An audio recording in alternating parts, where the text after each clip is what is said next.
السلام علیکم ورحمۃ اللہ تعالی وبرکاتہ۔ الحمدللہ رب العالمین والعاقبۃ للمتقین والصلاۃ والسلام علی سید الانبیاء والمرسلین، اما بعد فاعوذ باللہ من الشیطان الرجیم، بسم اللہ الرحمن الرحیم۔ الا ان اولیاء اللہ لا خوف علیہم ولا هم یحزنون، صدق اللہ مولانا العظیم وصدق رسولہ النبی الامین المتین الکریم، ونحن علی ذلک لمن الشاہدین والشاکرین والحمد للہ رب العالمین۔ عزیزان ملت اسلامیہ، آئیے سب سے پہلے ہمارا دستور اہل سنت و جماعت کے مطابق گنبد خضرا میں آرام فرمانے والے آقا، لمبے لمبے ہاتھوں سے بھیک دینے والے داتا، ہم گناہ گاروں کو بخشوانے والے مولا، بے سہاروں کے ماوا و ملجا یعنی احمد مجتبی محمد مصطفیٰ صلی اللہ تعالی علیہ وآلہ وسلم کی بارگاہ مقدسہ میں غلامی کا ثبوت دیتے ہوئے درود شریف کا تحفہ پیش کریں اور پڑھے بازلند اللہم صلی علی سیدنا مولانا محمد بارک وسلم صلاۃ و سلام علیک یا حبیبی یا رسول اللہ صلی اللہ تعالی علیہ وآلہ وسلم۔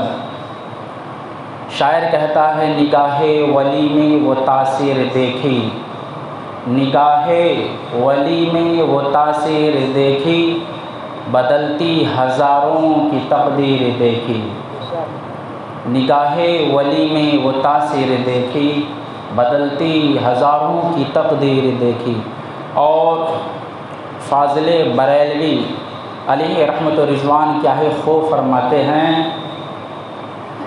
کہ تیری نسل پاک میں ہے بچہ بچہ نور کا، یا رسول اللہ تیری نسل پاک میں ہے بچہ بچہ نور کا، تو ہے عین نور تیرا سب گھرانہ نور کا۔ تیز آوازیں کم کر دیجئے۔ تو ہے عین نور تیرا سب گھرانہ نور کا، تیری نسل پاک میں ہے بچہ بچہ نور کا۔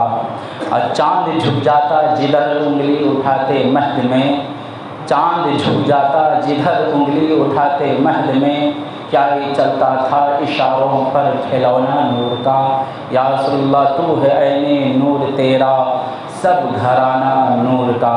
عزیزان ملت اسلامیہ، خطبہ مسنونہ کے بعد میں نے جس آیت مقدسہ کی تلاوت کرنے کا شرف حاصل کیا، اللہ تبارک و تعالی قرآن عظیم میں اپنے ولیوں کے لیے ارشاد فرماتا ہے الا ان اولیاء اللہ لا خوف علیہم ولا هم یحزنون، کہ خبردار ہوشیار، بے شک اللہ کے ولیوں کو نہ کوئی خوف ہے نہ کوئی ڈر۔ اور یہ حقیقت ہے کہ جو بھی اللہ کے ولی ہوتے ہیں نہ انہیں کوئی خوف ہوتا ہے نہ کوئی ڈر ہوتا ہے نہ کسی چیز کی فکر ہوتی ہے، وہ صرف اللہ کے ولی اللہ سے ڈرتے ہیں، اللہ کے رسول سے ڈرتے ہیں، اللہ کے حکم پر چلتے ہیں، رسول اللہ کے حکم پر چلتے ہیں، اسی لیے وہ حقیقت میں ولی اللہ کہے جاتے ہیں۔ اگر اللہ کے حکم پر نہ چلے، رسول اللہ کے حکم پر عمل نہ کرے تو پھر ولی اللہ نہیں ہے بلکہ وہ غیر ولی اللہ ہے، عام انسان ہو جاتا ہے۔ تو اللہ کا ولی کہتے ہی اسے ہیں جو قرآن و حدیث پر عمل کرے اور قرآن و حدیث سے ہٹ کر ایک قدم بھی نہ چلے، وہی حقیقت میں اللہ کا ولی ہوتا ہے۔ عزیزان ملت اسلامیہ، میں نے اس آیت مقدسہ کو اپنا عنوان سخن اس لیے بنایا کہ ایک ہمارے نمازی ماسٹر صاحب کہ آج جمعہ کے دن میری خواہش یہ ہے کہ سیدنا سرکار صابر پاک رضی اللہ تعالیٰ عنہ کے حالات پر کچھ گفتگو فرمائے، اور انہوں نے دوسری بات یہ بھی کہی کہ میری خواہش ہے کہ آپ یہ بتائیں، یہ راز بتائیں کہ فنا کیا ہوتا ہے اور بقا کیا ہوتا ہے۔ عزیزان ملت اسلامیہ، جب وہ یہ کہہ رہے تھے تو میں سوچ رہا تھا کہ اتنے بڑے اللہ کے ولی حضرت شمس الدین ترک علیہ رحمت رضوان اپنے پیر و مرشد سے بارہا یہ عریضہ پیش کرتے رہے، یعنی صابر پاک سے پوچھتے رہے کہ حضور فنا کیا ہوتا ہے، بقا کیا ہوتا ہے، لیکن سیدنا سرکار صابر پاک نے اپنے مرید خاص یعنی شمس الدین ترک کو نہیں بتایا، صرف یہ کہہ کر نظر انداز کر دیا کرتے تھے کہ بتا دیا جائے گا، وقت آئے گا تو معلوم ہو جائے گا، صبر کرو۔ اللہ اکبر! جب اپنے وقت کے اتنے بڑے اللہ کے ولی فنا اور بقا کو سمجھانے کے لیے بس کئی سال لگا دیے، تو میری کیا اوقات کہ میں فنا کو سمجھاؤں اور بقا کو سمجھاؤں۔ انشاءاللہ موقع ملے گا تو لاسٹ میں بتانے کی کوشش کروں گا۔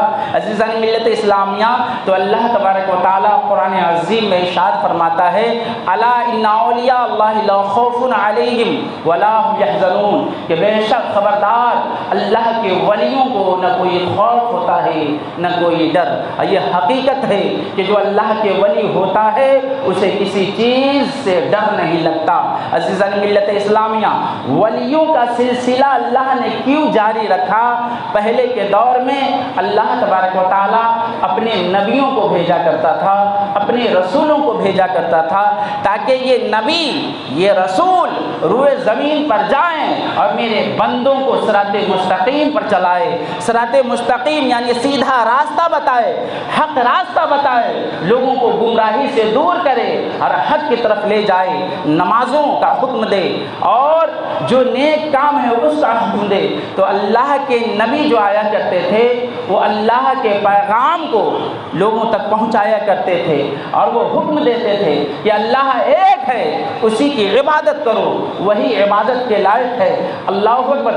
لیکن جب اللہ تبارک و تعالیٰ نے نبوت کے دروازے کو بند کر دیا، اب قیامت تک کوئی نبی نہیں آ سکتا، کوئی رسول نہیں آ سکتا، کیونکہ اللہ کے پیارے نبی ہمارے اور آپ کے آقا محمد رسول اللہ صلی اللہ علیہ وسلم نے ارشاد فرما دیا، لا نبی بعدی، میرے بعد کوئی نبی نہ ہوگا۔ اگر جس انسان کا یہ عقیدہ ہو کہ میرے نبی کے بعد کوئی دوسرا نبی آئے گا تو اسلام سے خارج ہے، وہ مسلمان نہیں ہے، کیونکہ اللہ کے نبی نے ارشاد فرما دیا، لا نبی بعدی، میرے بعد کوئی نبی نہ ہوگا۔ تو نبی کا آنا محال ہے، اب نبی نہیں آ سکتے، رسول نہیں آ سکتے، تو ہم لوگوں کی ہدایت و رہنمائی کے لیے کون آئے گا؟ تو اللہ تبارک و تعالیٰ نے ارشاد فرمایا کہ گھبرانے کی ضرورت نہیں ہے، فکر کرنے کی ضرورت نہیں ہے، نبوت کا دروازہ بند ہوا ہے لیکن ایک دروازہ میں کھول کر رکھا ہوں، وہ دروازہ اوپن ہے، وہ ہے ولایت کا دروازہ، اور قیامت تک اللہ کے ولی آتے رہیں گے اور اللہ کے بندوں کو ہدایت و رہنمائی کرتے رہیں گے۔ اسی لیے اپنے وقت میں غوث پاک آتے ہوئے نظر آ رہے ہیں، مدار پاک تشریف لائے، صابر پاک تشریف لائے، خواجہ ہندوستان تشریف لائے، مسعود غازی تشریف لائے، جتنے بھی اللہ کے ولی ہیں اپنے اپنے وقت میں اپنے اپنے دور میں تشریف لاتے رہے، لوگوں کی ہدایت و رہنمائی فرماتے رہے۔ یہی اللہ کے ولیوں کا کام ہے، آپ ذہن میں رکھ لیں۔ عزیزان ملت اسلامیہ، ان تمام ولیوں میں ایک اللہ کا ولی، ایک اللہ کا نیک بندہ حضور سیدنا سرکار صابر پاک رضی اللہ تعالیٰ عنہ بھی ہیں۔ ان کی کرامتیں بے شمار ہیں۔ آپ نے سنا ہوگا، آپ نے 12 سال تک دوسروں کو کھلاتے رہے لیکن ایک دانہ بھی اپنی زبان پر اپنے حلق سے نیچے نہیں اتارا، کیونکہ پیر و مرشد کا یہ حکم تھا کہ تم صرف لنگر کھلاتے رہو، لیکن اجازت نہیں ملی تھی، انہوں نے کھایا نہیں۔ یہ صابر تھے، صابر کی اولاد تھے، امام حسین کربلا میں صبر کر کے دکھایا، بھوکا پیاسا رہ کر دکھایا۔ انہی کی نسل کا ایک بچہ جسے صابر پاک کہا جاتا ہے، سیدنا صابر پاک رضی اللہ تعالیٰ عنہ نے اپنے ماموں جان کے حکم پر 12 سال تک غریبوں، یتیموں اور مسلمانوں اور تمام مذاہب کے لوگوں کو عام کھانا کھلاتے رہے، لنگر کھلاتے رہے، لیکن مجال کے ایک بھی دانہ اپنی زبان پر رکھ لیتے نہیں، کیونکہ وہ صابروں کی اولاد تھی۔ اللہ اکبر۔ سیدنا سرکار صابر پاک رضی اللہ تعالیٰ عنہ کی ولادت باسعادت، یعنی ان کی پیدائش 19 ربیع الاول سن 592 ہجری میں ہوتی ہے۔ اللہ اکبر۔ سیدنا سرکار صابر پاک رضی اللہ تعالیٰ عنہ جب شکم مادہ سے باہر تشریف لاتے ہیں تو آپ فوراً سجدے کو چلے جاتے ہیں، دونوں ہاتھ آپ کا زمین سے لگا ہوا ہے، آپ کی پیشانی اللہ اکبر سجدے میں ہے۔ دایا کا کہنا ہے، جس کا نام بصرہ بنت ہاشم تھا، اس نے کہا کہ سیدنا سرکار صابر پاک رضی اللہ تعالیٰ عنہ کی پیدائش ہوتی ہے تو فوراً صابر پاک سجدے میں گر جاتے ہیں، ان کا پاؤں میری طرف ہے اور ان کی پیشانی قبلہ کی طرف ہے، سجدے میں ہیں۔ اللہ اکبر۔ سیدنا سرکار صابر پاک کو آپ ہاتھ لگانا چاہتی ہیں، اللہ اکبر، تو پورے بدن میں کپکپی شروع ہو جاتی ہے۔ سیدنا سرکار صابر پاک کے بدن مبارک کو چھونے سے وہ قاصر رہتی ہے۔ سیدنا سرکار صابر پاک کی والدہ محترمہ نے یہ ماجرا دیکھا کہ دایا چھو نہیں پا رہی ہے، تو انہوں نے حکم دیا کہ اے دایا، اے نیک خاتون، یہ بچہ کوئی اور بچہ نہیں ہے، یہ معمولی بچہ نہیں ہے، پہلے تم جاؤ وضو بناؤ پھر اسے چھو۔ اللہ اکبر۔ سیدنا سرکار صابر پاک رضی اللہ تعالیٰ عنہ کے چھونے سے پہلے وہ جو دایا تھی صابر پاک کی وضو بناتی ہے، پھر آپ کے قریب میں آتی ہے، پھر اس کو چھوتی ہے۔ اللہ اکبر۔ سیدنا سرکار صابر پاک رضی اللہ تعالیٰ عنہ کا نام علی احمد، سیدنا سرکار صابر پاک کا نام ہے علی احمد۔ کچھ دنوں کے بعد ایک اللہ کا ولی آپ کے گھر تشریف لاتے ہیں، انہوں نے ان کے والد محترم کو بلایا، اب بچے کے بارے میں یعنی صابر پاک کے بارے میں طلب فرمایا، خیر پوچھا، انہیں لا کر دیا گیا۔ وہ اللہ کا ولی اپنے گود میں حضرت صابر پاک کو لیتے ہیں اور فرماتے ہیں کہ یہ آگے چل کے علاء الدین کے نام سے مشہور ہوگا۔ اللہ اکبر۔ کیا ہوتا ہے؟ کچھ دنوں کے بعد سیدنا سرکار صابر پاک رضی اللہ تعالیٰ عنہ اللہ اکبر علاء الدین سے مشہور ہو گئے۔ عزیزان ملت اسلامیہ، اتنا یاد رکھیں کہ یہ علی کی اولاد ہے، نبی پاک کے گھرانے کا لال ہے۔ اللہ اکبر۔ علی احمد رکھا گیا تو اس کو بھی سن لے تیزی کے ساتھ کہ آخر آپ کا نام علی احمد کیوں رکھا گیا؟ آپ کی والدہ محترمہ یعنی صابر پاک کی والدہ محترمہ فرماتی ہیں کہ جب ولادت قریب آتی ہے، سیدنا سرکار صابر پاک کی پیدائش کا دن قریب آتا ہے، تو ایک روز میں خواب میں تھی، سیدنا سرکار محمد مصطفیٰ صلی اللہ تعالیٰ علیہ وسلم خواب میں تشریف لاتے ہیں اور فرماتے ہیں کہ اے خاتون، یہ جو بچہ تیرے شکم میں ہے، جب یہ پیدا ہو جائے تو اس کا نام احمد رکھنا۔ اللہ اکبر۔ کیا رکھنا؟ احمد رکھنا۔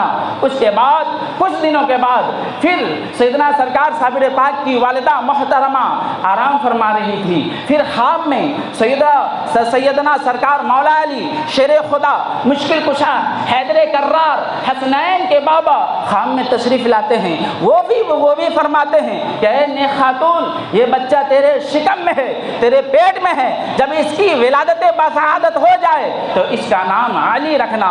اللہ اکبر۔ حضور کا بھی حکم ہے کہ احمد رکھنا اور مولا علی کا بھی حکم ہے کہ علی رکھنا، دونوں کو ملا کر دونوں پر عمل کرتے ہوئے آپ کی والدہ محترمہ نے آپ کا نام علی احمد رکھا۔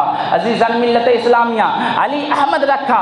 اور جو صابر نام ہے یہ صبر کرنے کی وجہ سے، جب ان کے ماموں جان نے کہا تھا کہ لنگر کھلاتے رہو، 12 سال تک انہوں نے اللہ اکبر کھلاتے رہے، اس کے بعد ایک دانہ بھی اپنی زبان پر نہیں رکھا۔ جب ماموں نے پوچھا کہ تم کچھ کھائے کہ نہیں، اللہ اکبر، انہوں نے کہا کہ کیا میری مجال کہ بغیر حکم کے میں کھانا کھا لوں۔ اللہ اکبر۔ اس روز سے انہوں نے ان کو صابر کہنا شروع کر دیا۔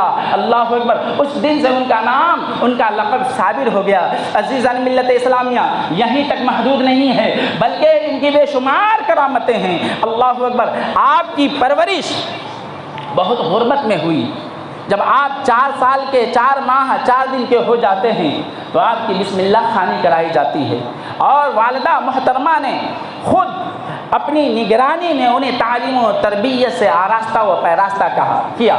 آپ نے سب سے پہلے قرآن عظیم مکمل کیا، ان کا علم حاصل کیا، اس کے بعد عربی، فارسی، تمام علوم دنیا سے آپ فارغ ہو جاتے ہیں۔ پھر سیدنا سرکار صابر پاک کی والدہ محترمہ اپنے بھائی کی بارگاہ میں حاضری دیتی ہیں اور عریضہ پیش کرتی ہے کہ آپ انہیں اعلیٰ تعلیم کے لیے اپنے پاس رکھ لیں۔ المختصر یہ کہ سیدنا سرکار صابر پاک تمام علوم ظاہرہ و باطنہ سے آپ لیس ہو جاتے ہیں۔ اللہ اکبر۔ عزیزان ملت اسلامیہ، سیدنا سرکار صابر پاک کی عمر شریف جب 5 سال کی تھی تو آپ یتیم ہو جاتے ہیں۔ آپ کے والد محترم کا نام عبداللہ تھا، آپ انتقال کر جاتے ہیں، غریبی کے عالم ہے۔ آپ کی والدہ محترمہ کسی طرح صابر پاک کی پرورش کرتی ہے، بہت غربت کا عالم ہے۔ سیدنا سرکار صابر پاک کو جب بھوک لگتی تھی، کتابوں میں آتا ہے کہ والدہ محترمہ کے پاس تشریف لاتے اور کہتے کہ والدہ محترمہ مجھے بھوک لگی ہوئی ہے، کچھ کھانے کے لیے دے دے، لیکن اللہ اکبر گھر میں کچھ موجود نہیں۔ اللہ اکبر، ماں کی ممتا تڑپ جاتی ہے، آنکھ سے آنسو جاری ہو جاتا ہے۔ اللہ اکبر، اللہ اکبر۔ جب بار بار حضرت صابر پاک کھانا طلب کرتے، گھر میں کچھ ہے نہیں، تو والدہ محترمہ کیا کرتی کہ دیگچی کو آگ پر رکھ دیتی اور چمچہ ایسا ہی دکھانے کے لیے ہلاتی تھی اور بار بار کہتی کہ بیٹا صبر کرو، صبر کرو، انشاءاللہ ملے گا۔ اللہ اکبر۔ کافی انتظار کیا جاتا تھا، ظہر کا وقت ہو جاتا، پھر صابر پاک آتے، والدہ مجھے بھوک لگی ہے کچھ کھلا دے، یہاں تک کہ مغرب کا وقت ہو جاتا۔ اللہ اکبر۔ حضرت صابر پاک کی والدہ محترمہ اس نیت سے ایسا کرتی تھی کہ کوئی انتظام ہو جائے، ظہر تک ہو جائے، مغرب تک ہو جائے، لیکن کوئی انتظام نہیں ہوا۔ جب بھوک برداشت نہیں ہوتی ہے تو صابر پاک خود بڑھ کر کے آپ پھر فرماتے ہیں والدہ محترمہ آپ مجھے کچھ کھانے کے لیے دے دے۔ والدہ محترمہ فرماتی ہے کہ بیٹا ابھی کچھ پکنے میں کچھ اور ٹائم لگ رہا ہے، ابھی مکمل پکنے دیں، بن جائے گا تو پھر انشاءاللہ مل جائے گا۔ صابر پاک فرماتے ہیں کہ مجھے آپ کچا ہی دے دیں، میں کچا ہی کھا لوں گا، لیکن اس کے باوجود بھی کھانا نہیں ملتا تو صابر پاک آگے بڑھتے ہیں اور خود دیگچی کو کھول کر، پتیلے کو کھول کر دیکھتے ہیں تو کیا دیکھتے اس میں کھانا تیار ہے۔ اپنی والدہ کو آواز دیتے ہیں کہ والدہ محترمہ آپ کھانا کا انتظار کر رہے ہیں کہ وہ بن جائے گا تو کھلاؤں گی، لیکن کھانا تو تیار ہو چکا ہے۔ اللہ اکبر۔ اتنا سننا تھا کہ والدہ محترمہ تعجب میں پڑ جاتی ہے کہ آخر ایسا کیا ہوا کہ اس میں کھانا آ گیا، کیونکہ صرف اس میں پانی تھا لیکن کھانا کہاں سے آ گیا۔ اللہ اکبر۔ جب قریب آتی ہیں تو حقیقت میں وہ عمدہ بہترین کھانا اس میں موجود ہے، صابر پاک کو کھلاتی ہے، خدا کا شکریہ ادا کرتی ہے۔ تو عزیزان ملت اسلامیہ، تو سیدنا سرکار صابر پاک کی ایک یہ بھی کرامت ہے کہ اللہ تبارک و تعالی اپنی طرف سے صابر پاک کے لیے کھانا تیار کروا دیتا ہے۔ عزیزان ملت اسلامیہ، یہیں تک محدود نہیں ہے، سیدنا سرکار صابر پاک رضی اللہ تعالی عنہ کی کرامتیں بے شمار ہیں۔ کرامتوں کے ذریعے سے اسلام کا بہت نفع ہوا، اسلام کا بہت فائدہ ہوا۔ آپ کے والد محترم آرام فرما رہے ہیں، اللہ اکبر، ایک سانپ کا ٹکڑا آپ کے سامنے گرا اور ایک صابر پاک کے سامنے گرا، آپ فوراً آپ کے والد محترم حضرت عبداللہ فوراً بیدار ہو جاتے ہیں۔ کیا دیکھتے ہیں کہ ایک خطرناک سانپ، زہریلا سانپ 2 ٹکڑا ہو چکا ہے، ایک صابر پاک کے قریب میں گرا اور ایک ان کے والدہ محترمہ کے قریب میں گرا۔ اللہ اکبر۔ والد محترم جلدی سے حضرت صابر پاک کی والدہ کو بیدار کرتے ہیں کہ اٹھو، یہ دیکھو کیا ہو رہا ہے۔ جب والدہ نے نیند سے آنکھ کھولی، اللہ اکبر، تو وہ خواب بیان کرنے لگی کہ سرتاج میں کیا دیکھتی ہوں، میں خواب میں کیا دیکھی ہوں کہ صابر پاک کے سامنے بے شمار سانپ حاضر ہے۔ اللہ اکبر۔ صابر پاک یہ فرما رہے ہیں، صابر یہ فرما رہا تھا کہ میں سانپ کے بادشاہوں کو قتل کر دیا ہے، اب وہ میرے خاندان والوں کو کبھی نہیں کاٹے گا، اب دنیا کے تمام سانپوں سے میں نے وعدہ لے لیا ہے کہ وہ اب میرے خاندان والوں کو نہیں کاٹے گا۔ اللہ اکبر۔ اس کے بعد سے تاریخ گواہ ہے کہ جو بھی ان کی نسل کا بچہ ہوا، اللہ اکبر، آج تک کسی کو سانپ نہیں کاٹا۔ عزیزان ملت اسلامیہ، اور میں لاسٹ میں یہ کہا تھا کہ فنا اور بقا بھی سمجھاؤں گا کیونکہ یہی اصل ٹاپک ہے، ان کو یہی سمجھنا تھا۔ عزیزان ملت اسلامیہ، سیدنا سرکار صابر پاک کی بارگاہ میں آپ کا مرید اور آپ کا خلیفہ، اللہ اکبر، خلیفہ اول حضرت شمس الدین ترک بار بار عرض پیش کرتے تھے کہ سرکار آپ فنا کو سمجھائیں اور بقا کو سمجھائیں، اس کو سمجھا دیں، اس کی راز کیا ہے، فنا کیا ہوتا ہے، بقا کیا ہوتا ہے۔ اللہ اکبر۔ سیدنا سرکار صابر پاک رضی اللہ تعالیٰ عنہ کا وصال پر ملال ہو جاتا ہے۔ آپ نے وعدہ فرما لیا تھا کہ میں تمہیں بتا دوں گا، جب وقت آئے گا تو یہ راز تم پر کھل جائے گا، یہ راز ظاہر ہو جائے گا، گھبرانے کی بات نہیں ہے۔ اللہ اکبر۔ سیدنا سرکار صابر پاک کا وصال ہو چکا ہے، اب آپ دنیا میں نہیں ہیں، ظاہری زندگی سے آپ وصال کر چکے ہیں، اللہ اکبر، لیکن آپ نے وصیت کی تھی، اپنی مرید خاص اور خلیفہ کو وصیت کی تھی کہ جب میرا انتقال ہو جائے تو تم مجھے غسل دینا، تجہیز و تکفین کرنا اور انتظار کرنا، نماز جنازہ کے لیے انتظار کرنا، مجلس سے کوئی آگے نہ بڑھنا۔ اللہ اکبر، اللہ اکبر۔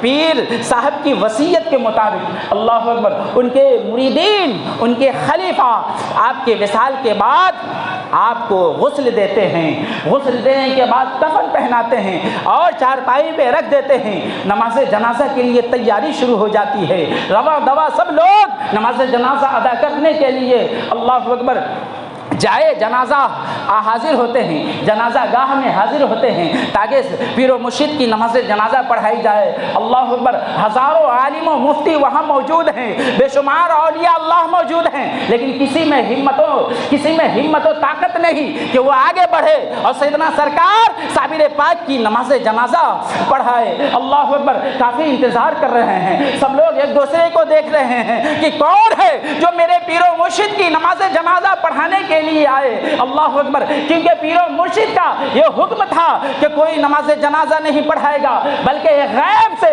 کوئی شہسوار حاضر ہوگا اور وہی میری نماز جنازہ پڑھائے گا۔ اللہ اکبر۔ سارے مجمع پہ سناٹا طاری ہے، کوئی آگے بڑھنے کے لیے تیار نہیں ہے۔ اس میں غوث بھی حاضر ہے، قطب بھی حاضر ہے، اولیاء اللہ بھی حاضر ہے، اپنے وقت کے بڑے بڑے اولیاء اللہ اور صوفیہ سب حاضر ہے، لیکن کوئی نماز جنازہ پڑھانے کے لیے آگے نہیں بڑھ رہا ہے۔ اچانک کیا دیکھتے ہیں حضرت شمس الدین ترک، کیا دیکھتے ہیں کہ ایک گھڑ سوار تیز رفتار سے اللہ اکبر جنازے کی طرف بڑھ رہا ہے۔ جب قریب آیا اللہ اکبر تو وہ گھوڑے کو ایک طرف باندھ دیا اور اس کے بعد فوراً جائے مصلی کی جگہ پر بڑھ جاتا ہے اللہ کا ولی اور نماز جنازہ پڑھانے لگتا ہے۔ پڑھانے کے بعد پڑھانے سے فارغ ہو کر پھر وہ تیزی کے ساتھ بڑھنے لگتے ہیں۔ اللہ اکبر۔ گھوڑے پر سوار ہو چکے تھے، چلنے والے تھے کہ حضرت شمس الدین ترک کو اچانک خیال آیا کہ پیر و مرشد نے کہا تھا کہ ایک غیب سے کوئی انسان آئے گا اور وہ نماز جنازہ پڑھائے گا، کوئی دوسرا نہ پڑھائے گا، چلو میں اس سے کم پوچھ لوں تاکہ یہ تو معلوم ہو جائے کہ میرے پیر و مرشد کی نماز جنازہ کس نے پڑھائی ہے، وہ پڑھانے والا شخص کون ہے، تاکہ کل کوئی شخص یہ اعتراض کرے، یہ پوچھے کہ تیرے پیر و مرشد کی نماز جنازہ پڑھانے والا کون شخص تھا، اس کا کیا نام تھا، تو میں کیا جواب دوں گا۔ اللہ اکبر۔ اور اس راز کو جاننے کے لیے وہ آگے دوڑ کر کے اللہ اکبر ان کا پیچھا کرتے ہیں اور پوچھتے ہیں اللہ کا بندہ، اے نماز جنازہ پڑھانے والے رک جاؤ، اللہ کے واسطے آپ ذرا اپنا نام تو بتا دیں، آپ کہاں سے تشریف لائے اور آپ نے پیر و مرشد کی نماز جنازہ پڑھائی ہے، آپ کا کیا نام ہے۔ اللہ اکبر، اللہ اکبر۔ وہاں سارے لوگ موجود ہیں، سوال و جواب ہو رہا ہے۔ اللہ اکبر۔ حضور سیدنا سرکار صابر پاک نے اپنے چہرے سے نقاب ہٹایا، کیا دیکھتے ہیں کہ یہ سیدنا سرکار صابر پاک خود موجود ہے۔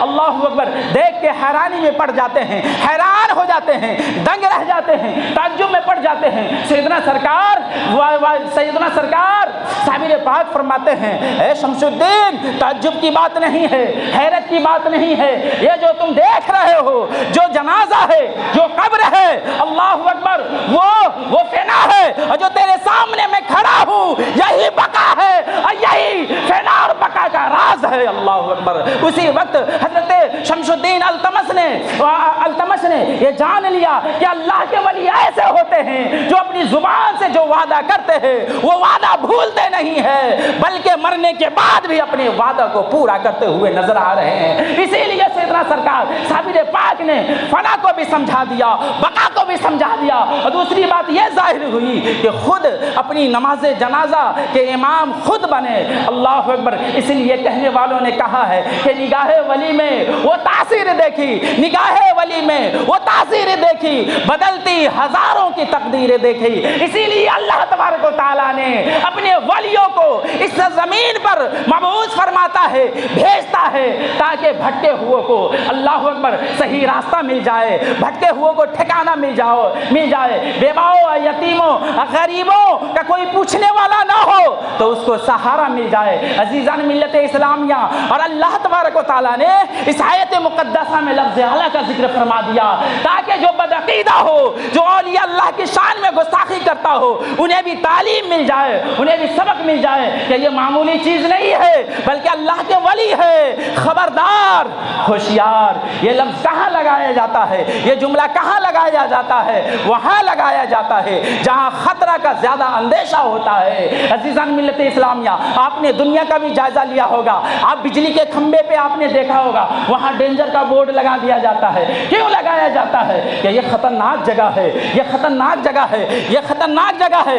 یہاں تک حد ہے، اس سے اوپر جاؤ گے تو یہ جان جا سکتی ہے۔ اسی طرح اللہ تبارک و تعالیٰ نے لوگوں کو بتا دیا کہ یہ اولیاء اللہ ہے، یہ میرے دوست ہیں، یہ میرا نیک بندہ ہے، یہ نیک اور مقبول بندہ ہے، یہ ولی اللہ ہے۔ اس کی شان میں گستاخی ذرہ برابر نہ کرنا، ورنہ وہ تو دنیا کا کھمبا ہے، یہ دنیا کی بجلی ہے، ارے وہاں اس سے اوپر جاؤ گے تو جان جا سکتی ہے، اور یہاں اولیاء اللہ کی شان میں گستاخی کرو گے تو یہاں ایمان جا سکتا ہے۔ اسی لیے اللہ تبارک و تعالیٰ نے لوگوں کو پہلے بتا دیا، ہوشیار کر دیا، اور ہوشیار کر کے بتا دیا کہ اولیاء اللہ کی شان میں گستاخی نہ کرنا، بے ادبی نہ کرنا۔ وہ جو اولیاء اللہ ہوتے ہیں وہ در حقیقت اللہ کے پیغام کو لوگوں تک پہنچاتے ہیں۔ اللہ اکبر۔ اللہ تبارک و تعالیٰ ہم سب کو حق پر عمل کرنے کی توفیق عطا فرمائے، حق سننے کی توفیق عطا فرمائے، حق سمجھنے کی توفیق عطا فرمائے۔ اگر بولنے میں کوئی طرح کی بھول چک ہو تو اللہ اسے معاف فرمائے۔ وما علینا الا البلاغ۔ السلام علیکم ورحمۃ اللہ تعالی وبرکاتہ۔ جن لوگوں نے سنتیں نہیں پڑھی وہ سنت پڑھ لیں۔